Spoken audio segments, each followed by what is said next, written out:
European and British leaders have set out an ambitious framework for a potential peace settlement in Ukraine, centering on strong security guarantees for Kyiv, the possible deployment of a European-led multinational force, and long-term military and economic support, measures that could be financed in part through Russian frozen assets.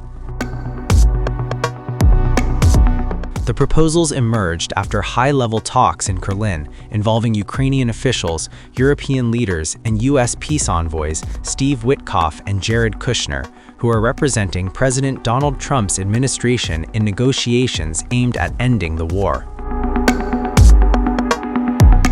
First, on Ukraine, in terms of financing, it's a break or take week. Topics that we have, the decisions that we have to make to support Ukraine, I think are very, very important.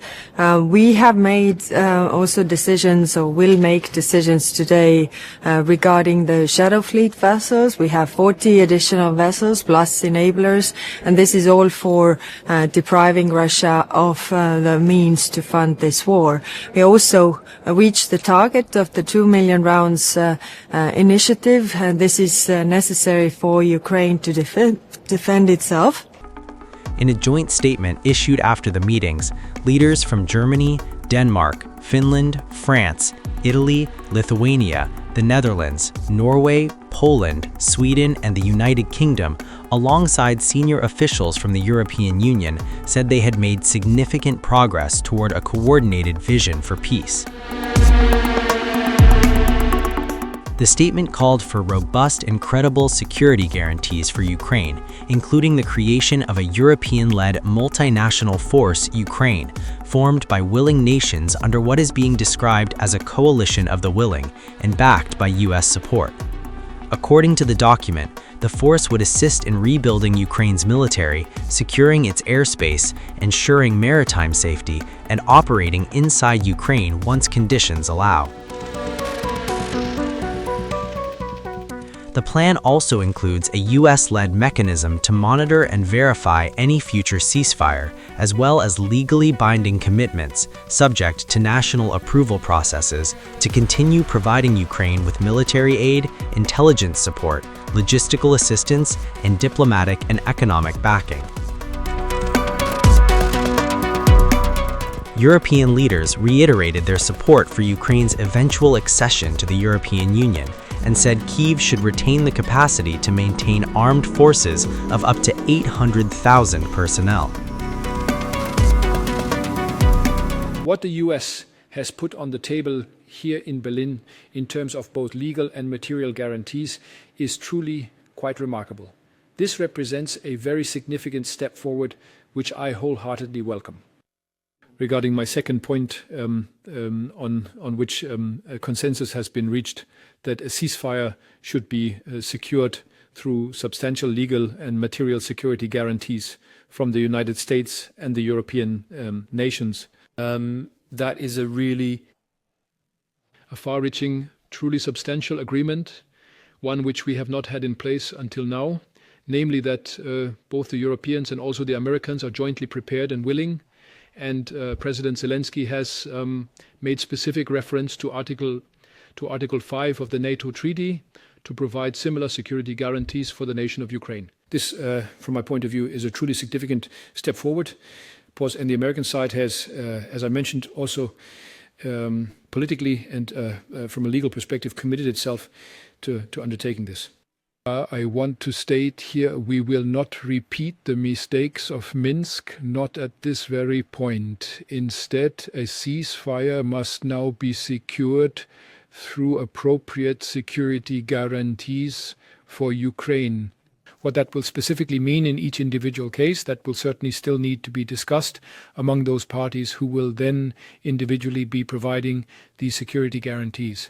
However, I have stated the United States and the Europeans, and with that, it is clear that these will be comprehensive security guarantees for Ukraine, which we will then also jointly agree upon and define in detail. It is now entirely up to Russia to determine if it will be possible to achieve a ceasefire by Christmas.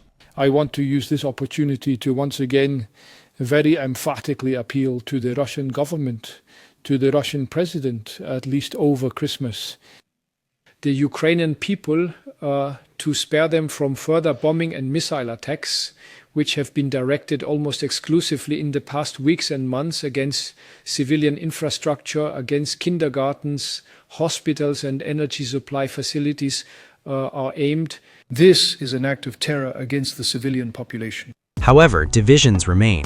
Ukrainian President Volodymyr Zelensky acknowledged that discussions around territorial concessions were painful and very difficult, stressing that Kyiv and its partners still hold differing positions. People of Ukraine, of course, it is important to understand that not every single question we are confronted with is a simple one. There are complex issues, particularly concerning territories. Undoubtedly, all questions are being raised, and it is crucial that we all work together to ensure that such matters are absolutely fair and just. There has been enough dialogue regarding the territories, and it seems to me that for now we still hold different positions. I'll be quite frank. However, I do believe that my colleagues have heard my personal stance on this matter. I am very pleased that I was able to personally convey this position to them. After your many hours of negotiations, I've noticed that significant progress has been achieved. Please, could you kindly share the details you're able to disclose? In which specific points or areas has this progress been made? There are some things that, in my opinion, are destructive and definitely won't help us. It's important that I don't see them today in our new versions of documents.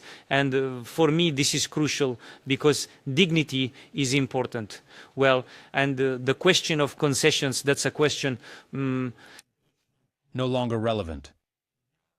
Federal Chancellor Mr. Zelensky, Jörg Plank from the DPA news agency. Mr. President Zelensky, is it true that the United States is demanding that the Ukrainians... Trump. And I personally do not believe that the United States of America was demanding anything. I consider us to be strategic partners. Therefore, I would express it in the following way. The question of territories. We have heard about the Russian vision or about their specific demands. From the United States of America. We perceive this as demands coming from the Russian Federation. And therefore, I too could not demand anything directly from the United States of America. But instead, I conveyed it to my colleagues from the United States of America so that they could then relay our perspective to the Russians. I would put it something like this. That might very well be the case. Meanwhile, not all European nations are aligned on troop deployments.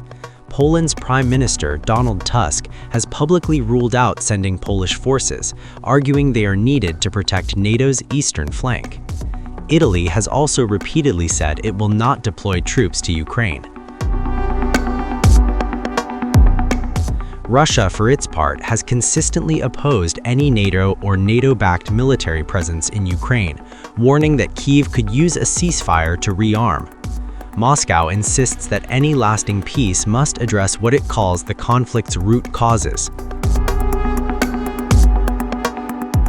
The European plan also raises the possibility of using frozen Russian sovereign assets to fund Ukraine's reconstruction and defense. Russia has condemned such proposals as illegal and has initiated legal action against Euroclear, warning that confiscation of its assets would amount to theft.